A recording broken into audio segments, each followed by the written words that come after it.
So, we have a certain McMahon that has been caught on a flight.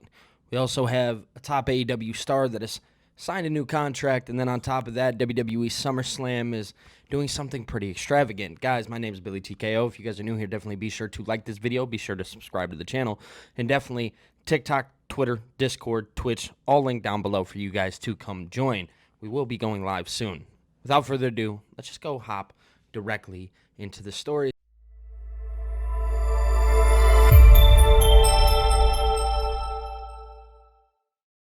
And guys, I want to talk about some certain EVPs that decided to post a certain McMahon.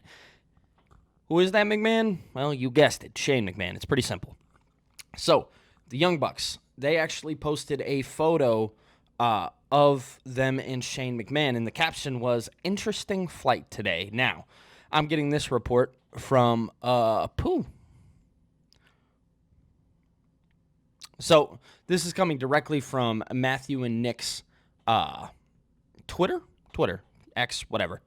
Now, obviously, you guys know that Shane McMahon actually had a meeting with Tony Khan. Now, where that meeting went, nobody really knows, but we do know there has been certain storylines that have been playing out on TV that really have pushed the narrative that it probably is going to be Shane McMahon making his debut. A lot of people thought it was going to happen at Grand Slam. I always thought it would not. I actually thought it would happen at the next big pay-per-view, especially now with Moxley facing off against Bryan Danielson. If you guys remember, they've faced off before. They've bled together, this, that, and the third.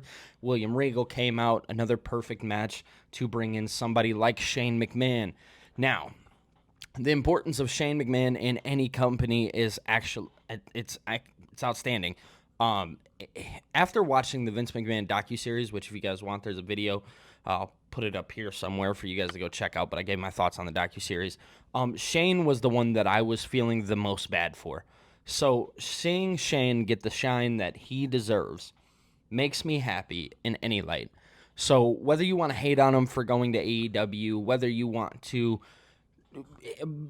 barrage about him going to WWE and bringing him back into that company, regardless of the fact, it looks like he's happy, and at the end of the day, that's all that matters. Shane is such a, especially after watching the documentary, you realize that Stephanie is actually more like her dad, and Shane really has a heart of gold. So I hope that Shane literally has the greatest success in AEW. I'm really looking forward to it. I think it's going to be awesome to see a McMahon in the opposite company. I don't care what you say on any level. That is a huge deal. So yeah, it looks like it's pretty much confirmed.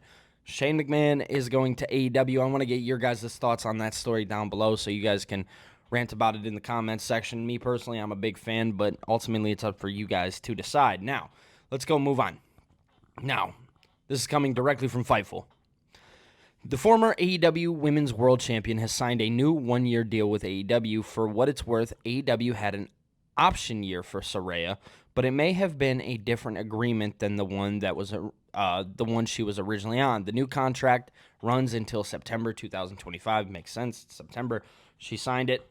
Goes on until next year. So she signs a one-year deal. Saraya with AEW. Saraya has had a very interesting run with the company. I think that is very fair to say. She had that really cool moment in Wembley, and then this past All In, it was a little funky when Jamie Hayter came out, but I know she had a really good match on Grand Slam. So ultimately, it looks like Tony Khan sees value in Saraya, which I completely understand. The problem with Saraya, in my eyes, though, is she comes with a lot of controversy. I know that sucks to say, but truth be told, like, she does. Ultimately, Saraya, she's still very young and is still important to any company just because if you look at her, she's a great mouthpiece as well as a great wrestler. So there's always that option where you could have her, you could literally have her talk and wrestle and do all of these different things. So it looked like Tony Khan seen some importance in her. He did only lock her down for a year, which is interesting. So I'm wondering if there's a little like, hey, let's just make sure that this is 100% good. Let's make sure we're happy here. Let's make sure all parties involved are good. Ultimately, Tony Khan had the option, so it looks like he probably put the option on her to be like, hey, we're going to lock you in for one more year, and then we'll talk about a much bigger contract, and you can weigh your options elsewhere as well. Because ultimately, Saraya was a part of the women's evolution in WWE, so we know that she has a very close contact with Triple H and with Stephanie McMahon. But ultimately, she left because she wasn't able to wrestle in WWE. So it makes a little sense. WWE, their protocols are a little bit different. Looking at Bryan Danielson, he's another guy that left the WWE because he just wanted to wrestle at his full potential over in AEW. So ultimately, you can't blame the people. You just look and you're like, oh, okay, I get it. You know what I'm saying? But yeah, I want to get your guys' thoughts. Saraya, 1-year deal with AEW. She will be continuing on there.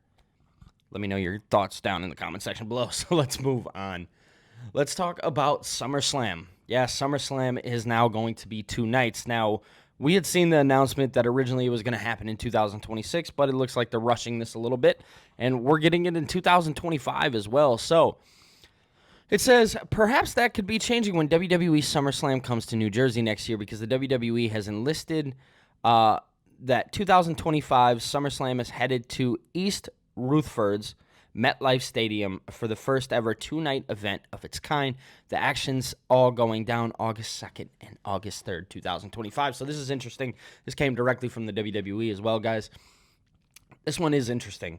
Obviously, we know that WrestleMania is a 2-night extravagant, and WrestleMania always seemed like it was supposed to be a 2-night extravagant. SummerSlam being 2 nights is a little questionable in my eyes. I get it. It's one of your big fours. Are you going to do the Royal Rumble 2 nights? Are you going to do Survivor Series 2 nights? What are we doing? Why are these two? Because I get it, it's like the WrestleMania of the summer, but it's the summer, and people have a lot of things to do in the summer. They're normally out and about, things of that nature. Excuse me. I am a fan of it to an extent of it's cool because me as a wrestling fan, I get more wrestling, but the casual viewer, you have to look at them and be like, well, how's this going to affect you? Are you going to watch it? It's questionable. For some people, that's a whole weekend of pro wrestling.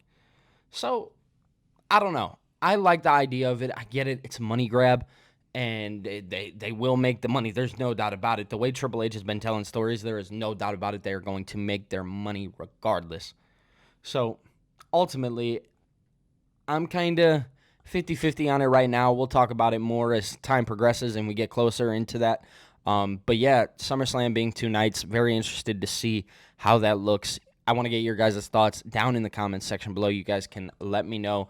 I want to say that is all I got for you guys today. My name is Billy TKO, Twitter, TikTok, Discord, Twitch, all linked down below for you guys to come join. And yeah, that's it. I'll be talking to you later.